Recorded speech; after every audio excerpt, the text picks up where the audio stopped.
আজকে সপ্তম বার্ষিক সভা মা, সত্যি আমি তোমাদেরকে বলে গেলাম মা। আয়েশা 2 মস্কো পানি নিয়ে আসলেন, জলচকি টানলেন, নবীজিকে বসাইলেন, নবীজির গার কাপড় খুললেন, নবীজির দিকে তাকায়, আয়েশা গার মধ্যে পানি দেয় না। নবী বলে, আয়েশা রে, আমাকে গোসল করার জন্য তুমি পানি আনলা, ও আয়েশা আমার গার কাপড় খুলে দিলা, গায়ে পানি দাও না কেন? ও গো আয়েশা, তোমার কি হলো? আমার দিকে বারবার কেন তুমি তাকা? আয়েশা বলছে, নবী গো, আমি 7 থেকে 9 বছর বয়সে আমার আব্বা আবু বকর তোমার সাথে বিয়ে দিয়েছে।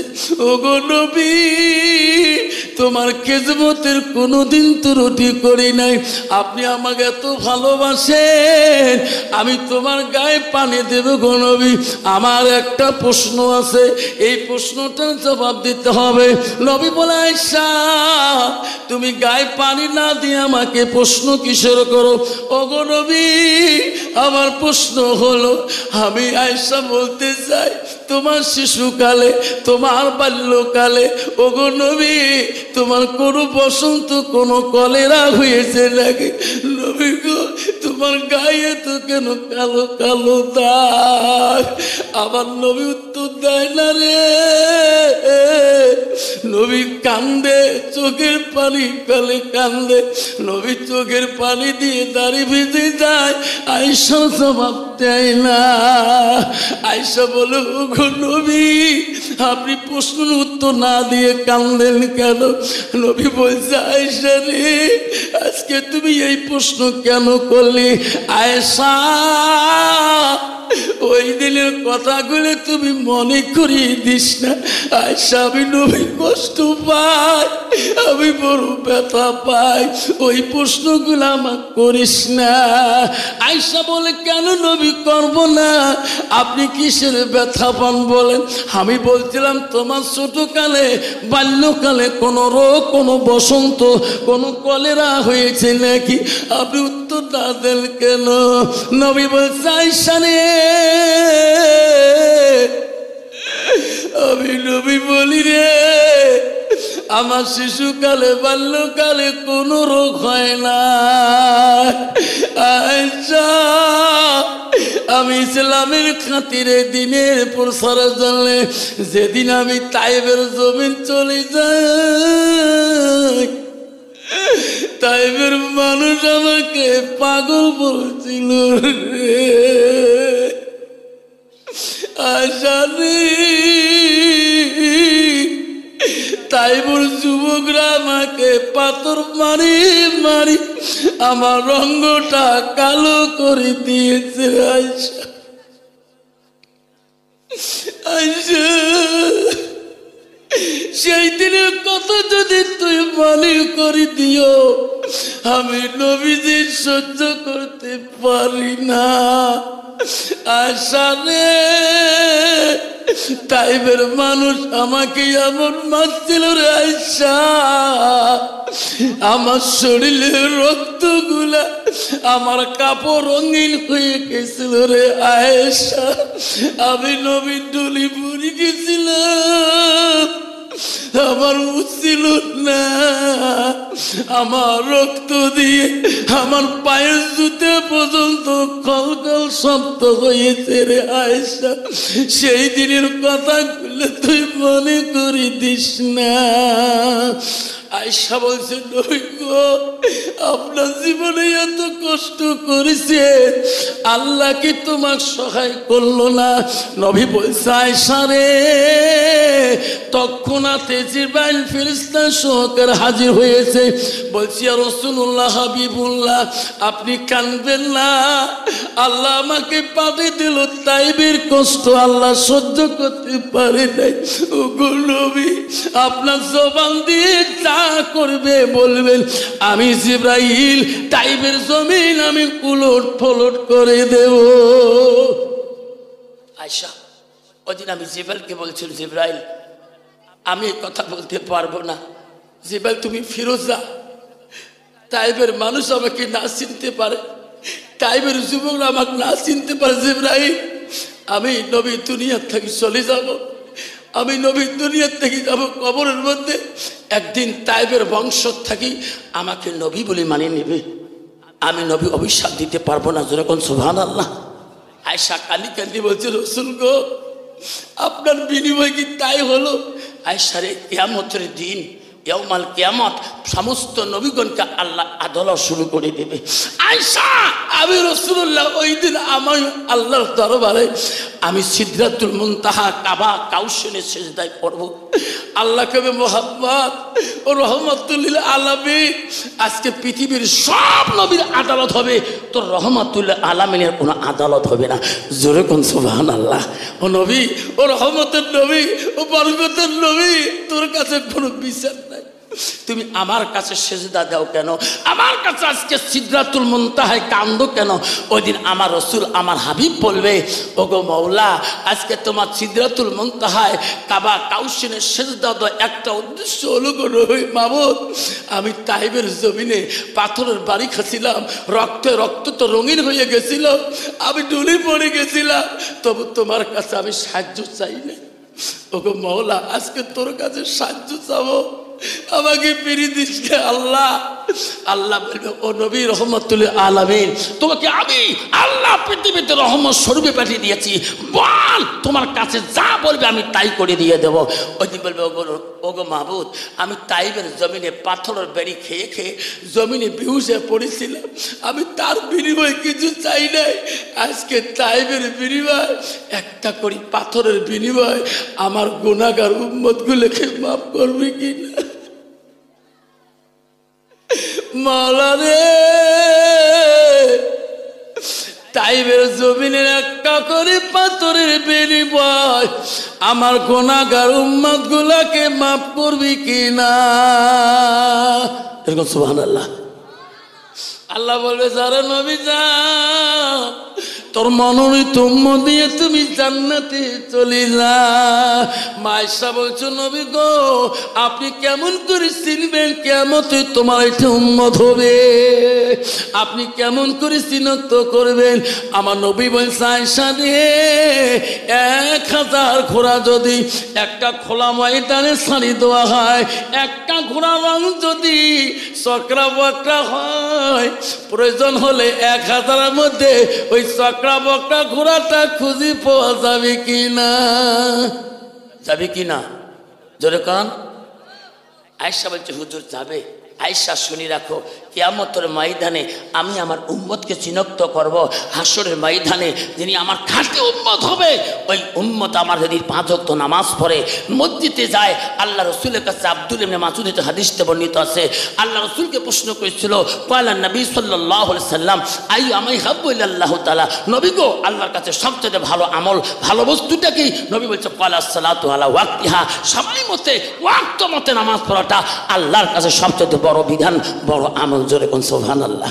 হে আয়েশা, যারা আমার উম্মত হবে, দুনিয়াতে আল্লাহর হুকুম, মসজিদ আল মসজিদুল বাইতুল্লাহ, আল্লাহর ঘরে যা 5 ওয়াক্ত নামাজ পড়বে, যারা আমার উম্মত হবে, আয়েশা, মানে হাব্বা সুন্নতি ফাকাদ হাব্বানি ওয়া মানে হাব্বানি কানা মাই ফিল জান্নাত, যে একটা করে সুন্নতকে পালন করবে, সুন্নতি জায়গাগুলা, রুকুর জায়গাগুলা, সিজদার জায়গাগুলা নূরে ঝিলমিল ঝিলমিল করবে, আমি নবী চিহ্নিত করি নিয়ে নিয়ে জান্নাতের দিকে চলে যাব। যেরকম সুবহানাল্লাহ। সেই জন্য বাবা, আমরা নবীজির কাছে চিরক্ত উম্মত হইতে চাই কিনা? কে কে চাই? হাত তুলি দেখাই। সবাই চাই। আজ থেকে আমরা তওবাকারী নেব ইনশাআল্লাহ, আমরা 5 ওয়াক্ত নামাজ পড়বো। রাজি আছেন? কে কে আছেন? হাত তুলি দেখান। ইনশাআল্লাহ 5 ওয়াক্ত নামাজ পড়বো, নবীজির সুন্নতের পায়বন্দি করব। রসুলের 10টা দাইলি সুন্নত আছে। কয়টা? 1 মিনিট টাইম দোয়া করবো। 10টা হলো নাবির মাথার থেকে নাভি পর্যন্ত 5টা, আর নাভি নিচ থেকে হলো 5টা। এই 10টা ডাইনি সুন্নত এই পালন করতে পারবে। আল্লাহ রসুল বলছে, লা ইউমিনুনা আহাদুকুম হাত্তা কুনা হাব্বা ইলাইহি মিন ওয়ালিদিহি আওলাদিহি ওয়ান নাস আজমাইন। আমার নবী বললেন, ওই মানুষটা আমার উম্মতের ভিতরে গণ্য হতে পারে না, মুমিন হইতে পারে না, মুসলমান হইতে পারে না, নিজের ছেলে সন্তান পিতা মাতা অন্য মানুষের থেকে মালুক থাকি আমার নবীর ভালোবাসা উম্মতের ভিতরে থাকবে না। সেই জন্য বাপ, আমরা আজকে যুবক ভাইকে বলছি, এই যুবক সমাজকে বলছি, তোমরা আগামীতে ব্যবসা দাও, সভা করো, ভালো কথা, আজ থেকে তওবা করে নেবেন। এই যুবক সমাজকে বলছি, এই যে সমস্ত ভাই আছেন, আমার বাবারা আছেন, আমরা সবাই 5 ওয়াক্ত নামাজ পড়বো। রাজি আছেন? কে কে রাজি? হাত তুলে দেখা ইনশাআল্লাহ। আল্লাহ রসুলের কাছে আব্দুর রহমান প্রশ্ন করছে, কুলতু সুম্মায়ু, নবী গো নামাজ হচ্ছে বড় আমল আছে। রসুল বলছে কালা বিদ্যুল ওয়ালিদাইনা, মা বাবার সঙ্গে সৎ ব্যবহার করবেন। শর্ট টাইমে একটা হাদিস। আর রসুলকে প্রশ্ন করলেন কুলতু সুম্মায়ু, নবী গো আরো কোনো আমল আছে নাকি? রসুল বলল আল জিহাদু ফি সাবিলিল্লাহ, আল্লাহ রাস্তায় সবচেয়ে জিহাদ করা আর যাওয়া বড় আমল। এই যে মাসে সময় পেলে মাসে 3টে দিন নিসাব দিবেন, সময় পেলে বছরে একটা চিল্লা দিবেন। রাজি আছেন? একে রাজি আছেন? আল্লাহ পাক সবাইকে, প্রতিটা যুবককে আল্লাহ রাস্তায় যেয়ে মাসে 3টে দিন নিসাব দিয়ে নিজের পূর্ণাঙ্গ জীবনকে খারাপ কাজ থাকি, মদত থাকি, জুয়ার থাকি, জানাত থাকি, সমস্ত কাজকে বিরত রাখি, আল্লাহ রাস্তায় 3টে দিন কুরবানি করার তৌফিক দান করুক। এইটুকু বলি, আপনাদের কাছে সময় সম্পূর্ণ সময়ের মধ্যে বক্তব্য রাখি। বলার মধ্যে ভুল ত্রুটি হলে আমার বাবা বা আমার পর্দা আলে মা বোনেরা কষ্ট মনে না করিয়ে এইটুকু শেষ করলাম। আসসালামু আলাইকুম। দিন ইসলাম জিন্দাবাদ। হ্যাঁ,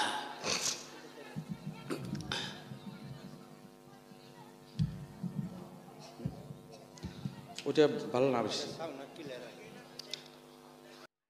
ধন্যবাদ। আল্লাহ দেখে না? 1 জানুয়ারি পালন করছি, চরের মাঝে ডিজে বাজাই দেখাচ্ছি, আল্লাহ দেখে নাই? 3 ফুটাল গ্যারেন্সি বানাচ্ছি, আল্লাহ জানে না? ঠিক না বেঠে?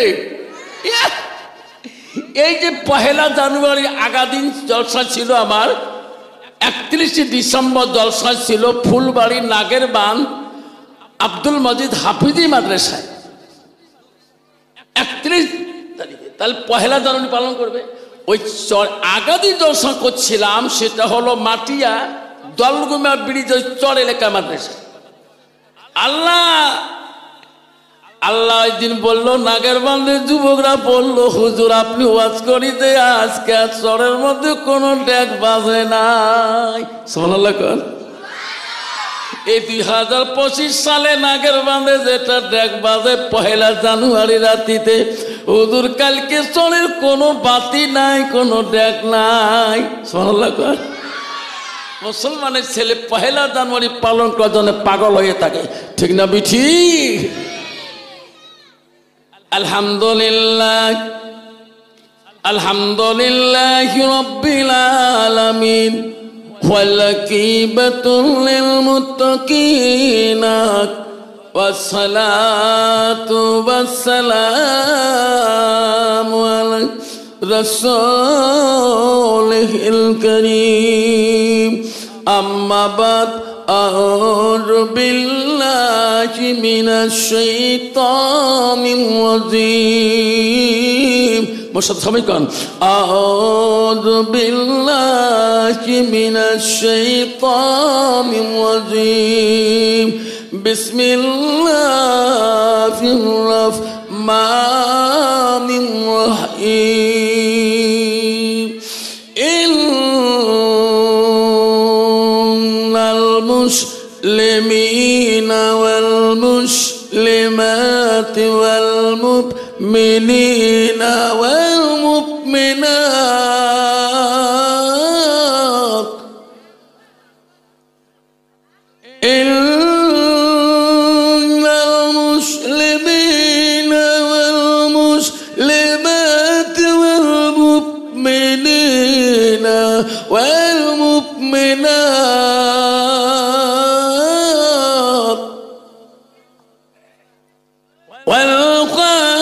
والقانتين والقانتات والصادقين والصادقات صدق الله العظيم. قال النبي صلى الله تعالى عليه وسلم من سلك طريقا يلتمس فيه علما سلله لا طريقا إلى الجنة أو كما الصلاة والسلام. قال النبي صلى الله تعالى عليه وسلم المرأة إذا صلت كمسها وسمى شهرها وصلت فرضها واتت بلاغها فقد قلوم الأي أبواب الجنات الشهاد أو كما الصلاة السلام بسم الله الرحمن الرحيم إن الله وملائكته يصلون على النبي يا أيها الذين آمنوا صلوا عليه وسلموا تسليما السلام عليكم রহমতুল্লাহি ওয়া বারাকাতুহু ওয়া মাগফিরাতুহু। আব্বাজান আমি তোমাদেরকে সালাম দিয়েছি আজকে এই খরমুজা মাঝের পড়ায় আজকে যুবক সমাজের উদ্যোগে যুবক সমাজের ভালোবাসায় আজকে বহুদিনের ভালোবাসা বহুদিনের আগমন বহুদিনের মেহনতে আজকে জলসা জালিসুর রহমান আয়োজন করেছে আজকে যুবক সমাজের জন্য আমি কয়েকটা কথা হাদিস কোরআন থেকে বলে যাব যাতে আল্লাহ যুবক সমাজকে আল্লাহ পরিবর্তন করে যেরকম আমিন যারা বলেন আমিন। আব্বা আমি তোমাদেরকে সালাম দিয়েছি সালাম দোয়াটা হলো সুন্নত যেরকম সালাম দোয়া কি আর জোরে বলি আব্বা সালাম দোয়া হলো সুন্নত সালামের জবাব দোয়া হলো ওয়াজিব শোনার চাল্লা বর্তমান জামানায় যুগ জামানায় আব্বা ডিজিটাল যুগে সায়েন্সের যুগে ইকোনমিক্সের যুগে পলিটিক্যালের যুগে there is no difference to সিনেমার যুগে যে যুগে মুসলমানের ছেলেকে ওই গোয়ালপাড়া টাউনে চিনতে পারবেন না ধুপড়ি টাউনে চিনতে পারবেন না বর্তমান জামানায় যুগে বাজার ঘাটে মুসলমানের মেয়েকে চিনাক্ত করা যায় না যেরকম ঠিক না ঠিক আব্বা মানে নাকি সংক্ষেপে হয়েছে সংক্ষেপে বলে যাচ্ছি সোনারা প্রতিটা স্টেশনে লেখা আছে ওখানে শৌচাঘর খেয়াল রাখবেন পেশাব ঘর আছে না ওখানে একটা নেতর বাবা বসে থাকে পেশাব করলে 5 টাকা আর পায়খানা করলে 10 টাকা প্রতিটা দেখবেন গোলগঞ্জে আছে ধুপড়িতে আছে কুচবিহার আছে রেল স্টেশনে আছে ওখানে যাবে কিন্তু পেশাব করা জায়গাগুলো কিন্তু ডিজিটাল বন্ধু তো মানে একবারে দাঁড়িয়ে স্প্রে করা ঠিক না ঠিক ওখানে তুই যেখানে যাও না কেন হুজুর তার তোমরা আমিও যাই ওখানে কেমন করি নেতর জানে রে এটা দাঁড়া পাঠি না ঠিক না ঠিক নেতর বলবে চাচা কোথায় যাবেন পেশাব করবো চাচা আপনি তো দাঁড়াবেন না তাহলে বাথরুমে যান লকটা বন্ধ করি পেশাব করবেন সুবহানাল্লাহ কোন বর্তমান যুগের ছেলে রে এমন প্যান্ট পেনি যায় বাবা দাঁড়ার মতন সুবিধা ঠিক না বেঠি বাবু আমার রহিমুদ্দিন কৃষ্ণকান্তের সাথে একবারে আসপরে করলেন ঠিক না বেঠি বাবু বুঝলো না আমরা পেশাব করি উঠে বসে কুলুপ ব্যবহার করি কত চিন্তা করি ও বাবু কাপ ধাপ করে পেশাব করলো উত্তর না দক্ষিণ তাও বুঝলো না একবারে কলকামটা বন্ধ করে দৌড়ে রজনীগন্ধার স্যানগুলো তল পাহে যায় ঠিক না বেঠে যুবক তুমি মাকড়ি থাকি বাড়ি আসবা খরবুজায় মালিকুল মউত কখন তোর পিছন ধরবে ঠিক না বিটি তুমি যদি নাপাকে মারা যাও ও সোনারে তুমি মুসলমানের ঘরে জন্ম নিয়েছো সোনা ঠিক না ঠিক কেউ বলতে পারবে না আমি মাকড়ির থেকে শোলবাড়ির থেকে খরমুজার বলে সোনা তুমি বুঝলি না তোর শরীরটা না পাক মালিকুল মউত তোর বাবার কাছে আগে আসবে না তোর মার কাছে আগে আসবে তোর ভাইয়ের কাছে আগে আসবে না তোর কাছে আগে আসবে সোনা তুমি বুঝবা না নাপাকি যদি মারা যাও আমার নবী কষ্ট পাইরে সোনা এই সোনা এই কবরে সোনা রে কেউ দেওয়া বাকি রবে না। তোমার এই খরমুজের জমিনে কত মানুষ কবরে চলে গেছে রে সোনা, কোন দিন বা তোমারও ডাক পড়বে রে সোনা, তুমিও বাকি রবি না। ঠিক না বিঠে? মুসলমানের ঘরে জন্ম নিয়েছো, আল্লাহ বলে দিচ্ছিন্নাল মুসলিমিনা ওয়াল মুসলিমাত ওয়াল মুমিনিনা ওয়াল মুমিনাত। সুবহানাল্লাহ। আমার মুমিন বান্দা বান্দিরা, বিশ্বাসী বান্দা বান্দিরা, ও বন্ধুরে, মুসলমানের ছেলে হয়ে এখনো মুসলমানিত্ব রাখতে পারলাম না। মুসলমানের ছেলে এখনো মদ খায়, ট্যাবলেট খায়, এখনো নেশা পান করে, এখনো বাবা এইভাবে চলে রে। চেনা চায় না মুসলমানের ঘরে জন্ম নিয়েছে। কয়েকদিন পরে আগে আমার এই ডিসেম্বর মাসে গোলকগঞ্জ রেলগেটে একটা ছেলে ধরা পড়লো বাবা, কুচবিহার থেকে আসতে বাবা, পুলিশে ধরলো। এই জামাটা যেই খুলে দিল বাবা, 2-3টা জামা খোলার পরে দেখে নেশার ট্যাবলেট পা পর্যন্ত গাথা। বাপের নাম মুসলমানের নাম, তার নাম মুসলমান, গ্রাম পোস্ট অফিস সব পুলিশ মিডিয়া বলে দিল। কত বড় লজ্জার কথা বাবা। আজকে ওই ছেলেটা কেন এখনো নেশা খায় তোমার খরমুজে মনে হয় নাই। খবর রে যুবক, খবরদার, জীবনটা নষ্ট করিস না।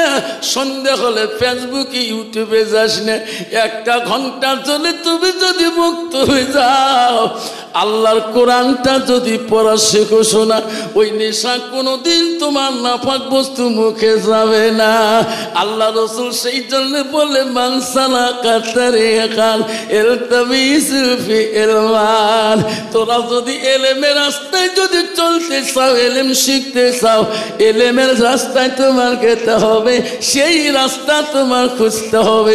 রসুল বলো, সেই রাস্তায় গেলে তোদের জন্য জান্নাত হবে। সুবহানাল্লাহ। সেজন্য যুবক, আমরা আজকে থেকে তওবাকারী নেই। এই খরমুজ যুবক ভাইরা যারা কষ্ট করেছেন, আজ থেকে তওবা করে নেব। জীবনে মদ খাবো না, নেশা খাবো না, ট্যাবলেট খাবো না। এই যে 1 জানুয়ারি যত কিছু পিকনিক আছে, একটাও পালন করব। জোরে কর, কে কে করবেন হাত তুলি দেখাই। হ্যাঁ বাবা, আমার ওটি দোয়া করে লেট্রিনের 5 লাগাই, 5-6 জন করে বসে, 18, আসন রে, 19, তাও আসন, 20, 5। ঠিক না ঠিক? মুসলমান যদি তাস না খেলায়, ভারতবর্ষের জমিনে, আসামের জমিনে, বাংলার জমিনে বাবা তাসের কোম্পানি বন্ধ হয়ে যাবে। যেরকম ঠিক না ঠিক? কারণ ওই মানুষটা তাসের কান্দায় থাকে কেন? তার ভিতরে আল্লাহর কোরআনের অভাব। যেরকম ঠিক না ঠিক? আমার মা বোনেরা, আম্মা না গো, আজকে তোমার জন্য একটা হাদিস বলে যাই মা। ও ডিজিটাল যুগের মা, আল্লাহ রসুল কি বললো? আলমারাতু ইযা সাল্লাত খামসাহা। আমার নবী বললেন, কোনো একটা মেয়ে যদি 5 ওয়াক্ত নামাজ পড়ে, ওয়াসামা শাহরুহা, ওই মেয়েটা যদি রমজান মাসে রোজা করে, ওয়াসানাত ফারজাহা, ওই মেয়েটা যদি পর্দায় পুশিদায় থাকে, নিজের চরিত্রটাকে যদি পবিত্রতা রাখে, রসুল বলল আতাত বালাহা, ওই মেয়েটা যদি নিজের স্বামীকে ভালোবাসে, স্বামীকে আপন করিয়া নেয়, আল্লাহ রসুল বলো ফাকাদ খুলু মানায় আবওয়াবিল জান্নাতিল সাদ। নবী বলো, ওই নারীদের জন্য আল্লাহ 8টা জান্নাতের দরজা খোলা লাগবে। সুবহানাল্লাহ। কিন্তু বাবা, বর্তমান যুগ জামানার নারী, তোমার জায়গা খরমুজে ঠিক আছে রে ভাব। বর্তমান প্রতিটা বাজার মার্কেটে দেখবেন একটা বেরিয়েছে ধুবড়ির মধ্যে এম বাজার। কি বাজার? এম বাজার। কুচবিহারে বেরিয়েছে বিগ বাজার, তুফানগঞ্জে বেরিয়েছে টাইগার বাজার। কততে বাজার বেরিয়েছে রে বাপ। ইস, মুসলমানের মেঘ চেনা না যায়। একে লিপস্টিক ফিবিস্টিক, আরো কত তিস্টি, ওট পালিশ, ঠোঁট পালিশ, আরো কত পালিশ। হাতে তো আমেরিকার হাত নি, কাশে তো অস্ট্রেলিয়ার কাশ। তুই মৌলানা হ, মৌলবি হ, হাফেজ হ, কারি হ, প্রধান হ, এমএলএ হ, নেতা হ, দেখলে পথ ছাড়িয়ে দেয় না। যেরকম ঠিক না ঠিক? নিজের স্বাধীনতায় চলবে, তার যেরকম ঠিক না ঠিক? কারণ এই ডিজিটাল যুগের নারীরা আল্লাহ রসুল কি বলছে মা? ওই নারীটার আল্লাহ রসুল বললেন ওয়াতাত বালাহা, কোন নারী যদি স্বামী বাড়ি যাওয়ার পরে স্বামীর মুখের দিকে একবার তাকিয়ে দেখে, একবার সহিনী যেন তাকিয়ে দেখে, রসুল বলল ওয়া জাউজুহা আনহা রাদিন, তার স্বামী যদি তার মধ্যে খুশি হয়ে যায়, রসুল বলল দাখালাতিল জান্নাত, যেরকম সুবহানাল্লাহ, সেই মেয়েটা সর্বপ্রথম জান্নাতে যাবে, যেরকম সুবহানাল্লাহ। কন্ত বাবা এই যুগ